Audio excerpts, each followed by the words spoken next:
The roar of his engine echoed across the empty dirt road, but inside his chest there was only silence. For years, the biker had lived his life like a ghost, present, loud, feared, yet strangely invisible. On that cold autumn evening, as the sun spilled gold across the countryside, he thought he was riding through just another forgotten town. But fate had a different plan. Because sometimes, life doesn't tap you on the shoulder. It grabs you by the collar and forces you to look. And that moment struck him hard when he saw her. An elderly woman trembling under the weight of a large pile of wood, struggling just a few steps away from collapsing. In that instant, everything inside him froze, as if the world was daring him to feel something again. If you believe in kindness, second chances, and the power of unexpected moments, make sure to like, comment, share, and subscribe. It truly helps us continue bringing stories like this to life. He slowed his motorcycle to a crawl, unable to take his eyes off her. Her back was bent, her hands trembling, yet she wore a determined expression carved from years of hardship. Behind her stood a small wooden cabin, isolated and worn, a faint trail of smoke rising from its chimney. It looked like the kind of place where time had stopped caring. He had seen people like her before, fading into the background of forgotten towns, but something about the scene tugged at the parts of his soul he thought were buried under leather and scars. He parked his motorcycle and watched her knees buckle slightly. Every instinct told him to ride away. People feared him.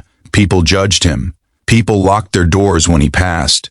Helping an old woman wasn't something men in his world did, but loneliness can break even the toughest walls. He felt it then, the sting of his own emptiness, mirrored in the way she struggled alone. Before he even realized it, he was walking toward her, heavy boots sinking into the dirt. The woman looked up, startled but not afraid. There was something in her eyes, softness mixed with resignation, like she had learned to accept that life rarely offered a helping hand. He reached out silently, taking the wood from her small, shaking arms. She stared, surprised, as he carried the logs toward the cabin. The sun dipped lower, wrapping the scene in warm gold. For a moment, neither of them spoke. It wasn't necessary. Life had brought two lonely souls to the same place, and that was enough. As he stacked the wood near the porch, he felt her gaze on him. A gaze that didn't judge, didn't fear, didn't shrink away. It unsettled him more than he expected. When he turned back, he noticed she was wiping her hands on her worn shirt as if preparing to offer something, though she had nothing but gratitude to give. It struck him that maybe she lived far too often with nothing but gratitude to give. She gestured toward the cabin, inviting him with a subtle nod. He hesitated. But there was a softness in the air, a quiet understanding, and he followed. Inside, the cabin was humble but warm, the smell of boiled herbs drifting lightly in the room.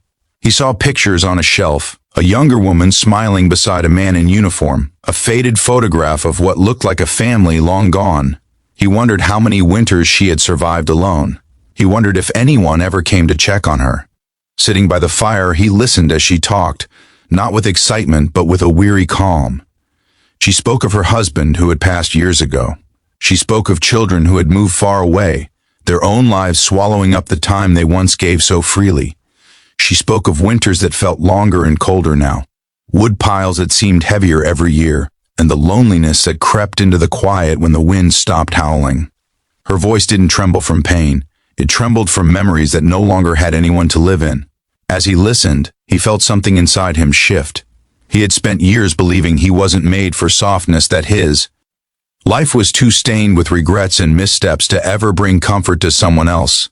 But here he was, receiving a gift without even asking for it. Her trust, her warmth, her acceptance. She didn't know his past, didn't judge his present, didn't fear his appearance.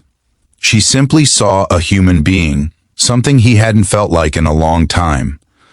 When he stepped back outside, the sun had completely set. The sky was painted in shades of deep blue and silver, and the air carried a gentle chill. He looked back at the cabin, noticing how fragile it seemed against the vastness of the land.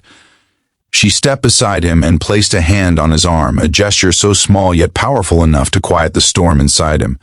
For the first time in years, he felt anchored, not by chains of his past, but by the simple realization that even a man like him could be needed.